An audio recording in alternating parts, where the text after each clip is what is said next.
नमस्कार साथियों, मैं कृष्णा राष्ट्रवादी। हमारे साथ में जुड़े हुए हैं कांग्रेस से जिला अध्यक्ष राकेश भाटी जी। अभी पंडावल में, अभी शेखुपुर में जो घटना हुई है, हर्ष मर्डर केस, वहाँ पर होकर आए हैं। आपको क्या लगा वहाँ पर? 5 दिन हो चुके हैं इस घटना को, लेकिन पुलिस अभी भी कोई भी ऐसा स्पष्ट जवाब नहीं दे पा रही है। इसके पीछे क्या कारण हो? देखिए कृष्णा जी, मैं आपको बताऊं कि इस केस में लापरवाही शुरू से ही प्रशासन की तरफ से रही है। जब शनिवार को इंटरवल के समय से ही वो बच्चा गायब था और उसकी सूचना जब पुलिस को दे दी गई, उसके बाद प्रशासन सोया रहा।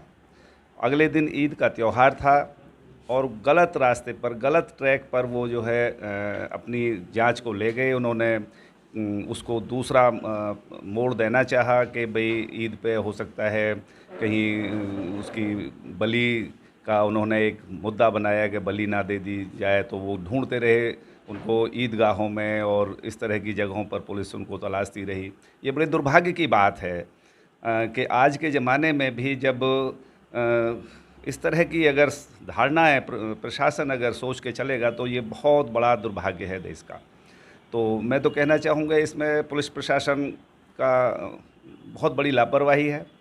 जब उसकी डेड बॉडी मिली है उसके बाद, और जब उसके घर वालों ने और लोगों ने वहाँ धरना प्रदर्शन किया है, तो उसके बाद उस प्रशासन की नींद खुली है और उन्होंने उल्टा उनकी बात सुनने के बजाय और उनके ही ऊपर लाठियाँ बरसाई हैं। ये भी बहुत बड़े दुख। देखिए, जिसका बच्चा ख़त्म हुआ है वो प्रदर्शन भी करेगा और वो अपनी बात, जब उसकी न्याय उसको नहीं मिलने की संभावना होगी तो वो सड़क पर भी आएगा। लेकिन प्रशासन ने उनको उनकी बात ना सुनने के बाद उन पर और उल्टा अत्याचार किया। उनकी औरतों तक पे लाठियाँ बरसाई गईं। जब ये बात हमारी नेता प्रियंका जी को पता चला, उन्होंने ट्वीट किया और उन्होंने हम लोगों को आदेशित किया, निर्देशित किया कि हम लोग वहाँ जाएं और वहाँ की पूरी जानकारी लें, और जो भी हम लोग न्याय के लिए जो लड़ाई हमारी पार्टी लड़ सकती है उसके लिए हम तैयार रहे। हम यहाँ आए, हमने सारी जानकारी ली और मैं समझता हूँ कि वो बहुत सीधा और गरीब परिवार है। उनकी कोई जानी दुश्मन किसी से नहीं है, जो उन्होंने हमें बताया। पुलिस भी वहाँ मौजूद थी और उनसे भी हमने सवालात किए कि भाई क्यों 4-5 दिन हो गए हैं, इसके बाद भी अभी तक किसी भी क्लू पर पुलिस नहीं पहुंच पाई है। तो ये बड़ी विफलता की बात है। योगी जी कहते हैं कि हमारे यहाँ बहुत चुस्ती दुरुस्ती से काम होता है, बुलडोज़र चलवा दिया जाता है। पता नहीं अब कहाँ उनका बुलडोज़र है और कहाँ अभी 5 दिन बाद भी उसका कोई सुराग पुलिस नहीं लगा पा रही है। ये बड़े दुर्भाग्य की बात है और ये मैं तो कहूँगा कि कानून व्यवस्था उत्तर प्रदेश में नहीं रह गई है। मैं अभी अगर बात करूं, अभी बहुत जल्दी की बुलंदशहर ज़िले की बात करूं, अभी खुर्जा में एक गांव में एक 6 साल की बच्ची के साथ रेप हो जाता है। स्याना में एक 10th क्लास के बच्चे का मर्डर हो जाता है। कोई एक मुकदमा नहीं है पिछले 4-5 दिन में। आप कृष्णा जी, आप भी समझ रहे होंगे कि क्या क्या हालात इस ज़िले में हो रहे हैं। कोई भी मतलब कानून व्यवस्था नाम की कोई चीज़ नहीं रह गई है। जैसे परिवार वालों का कहना था, जब शनिवार को उस बच्चे को अगवा किया गया तो शाम को पूरा परिजन थाने पहुंचा। उन्होंने मिन्नतें की पूरे स्टाफ से कि इस थोड़ा सा इस जो केस है इसको थोड़ा सीरियस लीजिए, बच्चे को ढूंढने के लिए कीजिए। लेकिन जो पुलिस था, जो प्रशासन था, उसने इसको काफ़ी ढिलाई दी इस केस को। उसके बारे में आप क्या कहेंगे? नहीं, मैंने अभी कहा ना कि पुलिस जो है उसको दूसरा रंग देने के, पता नहीं भाजपा की सरकार है और उनका ऊपर से निर्देश होता है, पता नहीं, या प्रशासन खुद जानबूझ के गलती करता है। मैं तो नहीं समझता कि प्रशासन अपनी तरफ से कर रहा होगा। ऊपर से कोई प्रेशर होगा, उसको दूसरी तरफ मोड़ दिया जाए। वो उनको ढूंढ रहे थे कि कहीं मस्जिदों में या कहीं ईद के दिन कहीं उसकी बलि ना दे दी जाए। कुछ इस तरह की जगहों पर ऐसी सूचनाएं हम लोगों को मिली हैं कि वहाँ पुलिस तलाश कर रही थी। बताइए, अब ऐसे हालात में कहाँ कैसे किसको ढूंढ ले। अब तभी तो ये 5 दिन हो गए, अभी तक नहीं लगा पाई पता कि कौन इसका असली गुनहगार है। ये अभी तक पता नहीं लगा पा रहे हैं। जैसे कि ये जो डिवाई विधानसभा है, ये आसपास का जो बुलंदशहर है, इसमें इसको बीजेपी का गढ़ माना जाता है। इस समय 7 विधायक बीजेपी से ही हैं। परंतु यहाँ पर प्रियंकी लोधी का भी एक केस हुआ, वहाँ पर भी भाजपा ने चुप्पी साधी, जबकि प्रियंका जी धौरहू आई थी, परिवार से मिली। उसी तरीके से आज भी प्रियंका जी ने ट्वीट किया और इस केस को बड़े गंभीरता से लिया। परंतु भाजपा के जो खेमे से जो मंत्री हैं और या जो भाजपा को चला रहे हैं, वो भी चुप्पी साधे हुए हैं इस केस पर। ऐसा क्यों?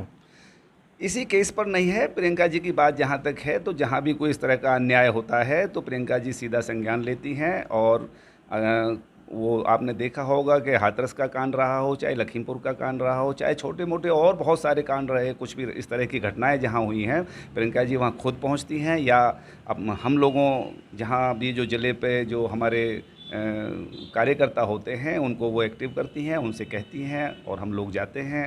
हम दौरों भी आए थे, यहाँ भी हम आए हैं, खुर्जा भी हम एक केस और हुआ था वहाँ भी हम गए थे। सब जगह हम लोग जाते हैं, प्रियंका जी हमको निर्देशित करती हैं और हर जगह हम लोग न्याय की आवाज़ उठाते हैं। और मैं समझता हूँ कि जब प्रियंका जी किसी केस में इस तरह से इन्वॉल्व हो जाती हैं तो वहाँ न्याय मिलता है। परिवार को न्याय दिलाने के लिए प्रियंका जी के आगे क्या कदम होंगे? देखिए, अगर ये बहुत जल्दी, जिस तरह से कि प्रशासन ने कहा है, हमें आश्वस्त किया है कि बहुत जल्दी केस हम खोलने की बात कर रहे हैं, अगर उन्होंने ये नहीं खोल के दिया और गलत लोगों को फंसाने का प्रयास किया, सही लोगों को नहीं पकड़ा गया, तो मैं समझता हूँ कि हम लोग इसमें प्रियंका जी के नेतृत्व में आगे आएंगे। और जहाँ तक न्याय की बात होगी कि उचित जो भी न्याय होगा वो यहाँ मिलेगा, निश्चित रूप से मिलेगा। एक आखिरी सवाल, जिन पर लाठी चार्ज किया गया था, अब ग्रामीण जो लोग हैं वो देख रहे हैं कि उनके ऊपर केस लादे जा रहे हैं। और ऐसा हमेशा होता है, जब भी कोई प्रदर्शन करता है, अपनी आवाज़ उठाने की कोशिश करता है, तो केस तो शांत हो जाता है। लेकिन जो ग्रामीण लोग हैं वो बाद में अपने चप्पलें घिसते रहते हैं थानों की, और वो काफ़ी परेशान हो जाते हैं। इस वजह से वो अपनी आवाज़ों को ऐसे, जब कहीं पर कांड होते हैं तो उसमें अपनी आवाज़ नहीं रख पाते। तो क्योंकि हम जब गांव में गए थे तो काफ़ी सहमे हुए लोग थे। बिल्कुल, निश्चित रूप से सही बात आप कह रहे हैं, मैं आपकी बात से सहमत हूँ। ये लोग, इनकी नीतियाँ रही इसी तरह की हैं कि जो मुख्य मुद्दे से ये ध्यान भटकाने के लिए ये इधर उधर के काम करते हैं, और जो लोग न्याय मांग रहे होते हैं उन्हीं पर ये केस लाद कर उनको, मैंने यहाँ भी 4-5 लड़कों को जो परिवार से हैं, रिलेटेड हैं, या जो न्याय मांग रहे थे, उनको इन्होंने मुकदमा लगाया है। हमने प्रशासन से ये भी कहा है कि उनके मुकदमे वापस लिए जाएं और इनको, बच्चे के परिवार को तुरंत न्याय दिलाया जाए, इनको आर्थिक मदद की जाए और इनके बच्चों को पढ़ाने की व्यवस्था की जाए। जो 2 बेटियां अभी उसके बच्चे हैं, अभी उसके भाई 2 बहनें हैं, जो बच्चा ख़त्म हुआ है उसकी 2 बहनें हैं। तो मैं तो हमारी पार्टी का यही होगा कि उनको भी गवर्नमेंट पढ़ाने का व्यवस्था की जाए और पूरा न्याय उनको दिलाया जाए। अभी हम शेखुपुर गांव होकर के आए थे, वहां पर जो वर्तमान विधायक हैं वो भी पहुंचे थे, वो परिवार को आश्वासन देकर आए हैं। अब 5 दिन हो चुके हैं इस घटना को, अभी तक कोई खुलासा नहीं हुआ है कौन दोषी है कौन नहीं है। आप हमसे जुड़े रहिए और इस केस में हम पूरा कवरेज देते रहेंगे और पूरा इसमें जितना हमसे हो सकेगा हम उतना प्रयास करेंगे। आप हमसे जुड़े रहिए। मैं कृष्णा राष्ट्रवादी आपके साथ जुड़ा रहूँगा। जय हिंद।